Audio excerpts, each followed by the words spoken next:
Hello friend, જય શ્રી કૃષ્ણ. તમારું સ્વાગત છે મારી પરીસ કિચન યુટ્યુબ ચેનલમાં.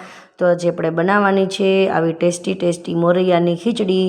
તો મિત્રો, તમે મારી ચેનલને હજી સબસ્ક્રાઈબ ન કરી હોય તો શેર, સબસ્ક્રાઈબ અને મારો વિડીયો લાઈક કરી દેજો. તો તમને મારી આવી જ રેસીપી સરળ રીતે જોવા મળશે અને સૌથી પહેલાં વિડીયો તમને મળશે.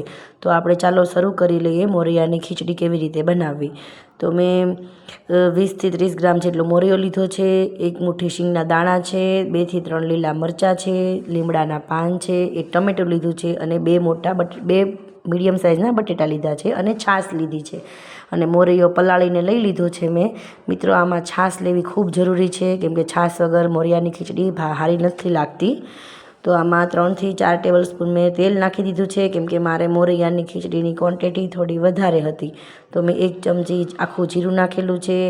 લીમડાના પાન, લીલા મરચાં અને શીંગદાણા આપણે સાતળી લેવાના છે. આમાં કોઈ હળદર કે હિંગ નાખવાની નથી.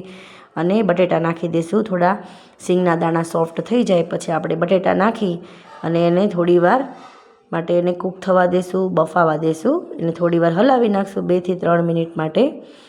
પછી આપણે એમાં સ્વાદ અનુસાર મીઠું નાખવાનું છે. મેં અત્યારે નથી નાખેલું, પણ થોડી વાર પછી એને ઢાંકી અને પછી હું નાખીશ. જો આપણું મસ્ત થોડું સોફ્ટ થઈ ગયું છે. હવે આપણે એમાં ટમેટાં નાખી દઈશું. ટમેટાં નાખી દઈએ. અત્યારે આપણે મીઠું નાખશું તો આપણા બટેટા છે તે ખારા લાગે છે અને મોરૈયો નાખ્યા પછી મોરૈયો આપણને મોળો લાગે છે અને બટેટા ખારા લાગે છે. એટલે આપણે આમાં પછી મીઠું નાખીશું. પછી આ ટમેટાં નાખી અને થોડી વાર માટે આને ચડવા દીધી છે. મિત્રો, આવી રીતે તમે હવે જો મીઠું થોડું અત્યારે નાખી દઈશું અને મોરૈયો નાખીને પણ થોડું નાખશું. મિત્રો, તમે આવી રીતે ખીચડી બનાવશો બહુ ટેસ્ટી એવી લાગે છે અને ખાવાની ખૂબ મજા આવે છે અને લાંબો ટાઈમ સુધી તમારું પેટ ભરેલું લાગે છે અને આપણને ભૂખ નથી લાગતી. તમે આવી રીતે થોડી ખીચડી દહીં સાથે ખાઈ લો છો તો થોડી વાર એને ઢાંકી દઈશું. જો આપણું એકદમ બધું શાક ચડી ગયું છે થોડું અધકચરું, પછી આપણે એને મોરૈયો નાખી દઈશું એમાં. અને થોડું એમાં 2 ગ્લાસ પાણી પણ એડ કરેલું હતું એ પણ સાથે નાખી દીધું છે. અને 2 ગ્લાસ જેવી છાશ લીધી છે, ખાટી નહીં ને મોળી નહીં, મીડિયમ છાશ લેવાની છે. હવે આ 2 ગ્લાસ છાશ નાખી દીધી છે અને થોડું પાણી નાખીશું હજી. જો એકદમ મસ્ત તેલ પણ ઉપર આવી ગયું છે એટલે આપણા સબ્જી છે થોડી ચડી ગઈ છે, બટેટા અને ટમેટા ને એવું. હવે આપણે આને થોડી વાર માટે હલાવી નાખશું. મિત્રો, આને મસ્ત રીતે એકદમ સરસ રીતે ચોળવવાનો છે.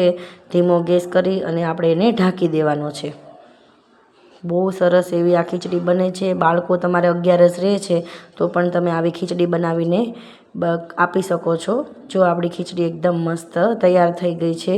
મિત્રો, આવી જ રેસીપી માટે મારી ચેનલને લાઈક કરો, શેર કરો અને સબસ્ક્રાઈબ કરવાનું ન ભૂલતા. તો અમને આવી જ રીતે નવી પ્રેરણા મળે છે અને નવો વિડીયો લાવવાનો પ્રેરણા મળે છે અમને. જો મારી ખીચડી તૈયાર થઈ ગઈ છે અને મેં ઉપરથી લીલા ધાણા નાખી દીધા છે.